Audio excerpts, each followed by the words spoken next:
Fin hier, dans l'après-midi à Bamako, Mali, de la deuxième session du Collège des chefs d'État de la Confédération des États du Sahel, une clôture sanctionnée par la remise du témoin au président du Faso comme président en exercice de la Confédération AES.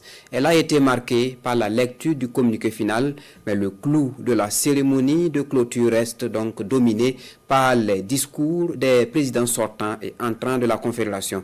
Le général Assimi Goïta et le capitaine Ibrahim Traoré ont salué la tenue de la deuxième session qui augure des lendemains meilleurs pour la Confédération. Cette marche triomphale de l'entité gage donc d'un soutien sans faille des peuples de l'espace. Retour sur ces deux discours dans ce commentaire de Yarkiteda. La vision commune des trois pays s'affirme, les institutions se consolident et la coopération s'intensifie. C'est ainsi que le président sortant de la Confédération caricature la marche inébranlable de l'AES.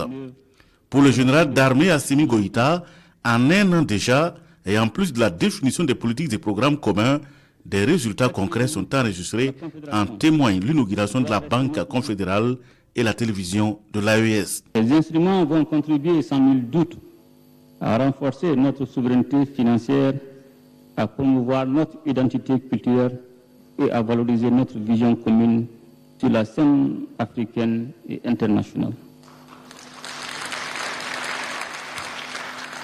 Le plein aboutissement de ces initiatives appelle à un espace libéré de toute entrave à la circulation des personnes et des biens.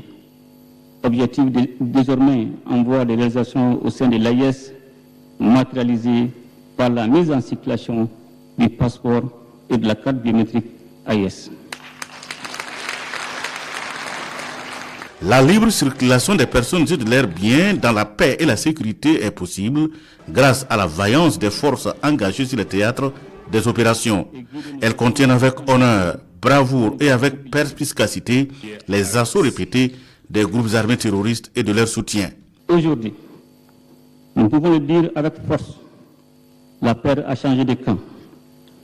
Les terroristes sont traqués jusque dans leur dernier retranchement, en dépit des appuis persistants dont ils bénéficient de la part des sponsors internes et externes.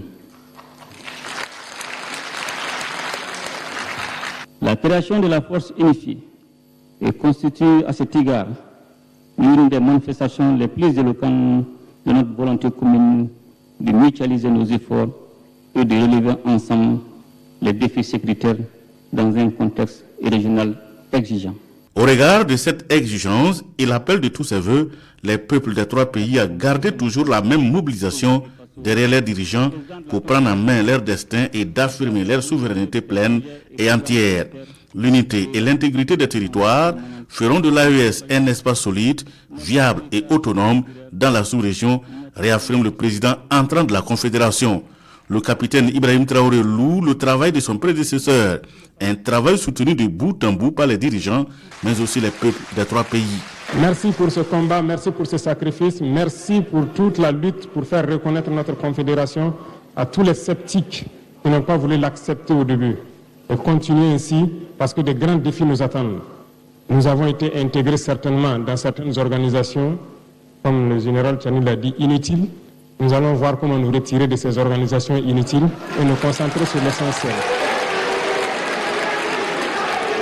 Parce que nous nous sommes donné des objectifs et nous avons compris la géopolitique, nous avons compris le monde. Nous nous compterons plus sur nous-mêmes a priori. Et ça, il faut que tout le monde l'intègre. L'autosuffisance alimentaire doit être une réalité dans notre confédération et nous devons nous fixer des objectifs pour cela. Nous avons de grands projets de développement, que ce soit en termes d'industrie, d'infrastructure. Nous allons batailler pour que ces projets voient le jour. Et bien sûr, d'autres grands projets plus stratégiques et urgents nous attendent et qui va demander plus de célérité dans tout ce que nous faisons.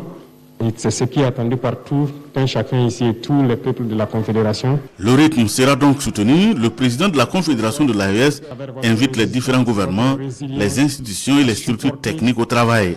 Car pour lui, ils n'ont pas droit à l'erreur. Lorsqu'on regarde l'enthousiasme des peuples, nous devons de comprendre le message qui nous est passé, nous chefs d'État. Nous ne devons plus dormir, nous devons continuer le combat, continuer à avancer parce que les peuples aspirent à la paix, les peuples aspirent au développement, les peuples aspirent à vivre heureux chez eux. Les défis sont donc énormes et le président du Faso compte alors sur la solidarité, la tolérance avec le soutien de ses pairs et des peuples pour poursuivre l'œuvre entamée par son prédécesseur, le général d'armée Assimi Goïta.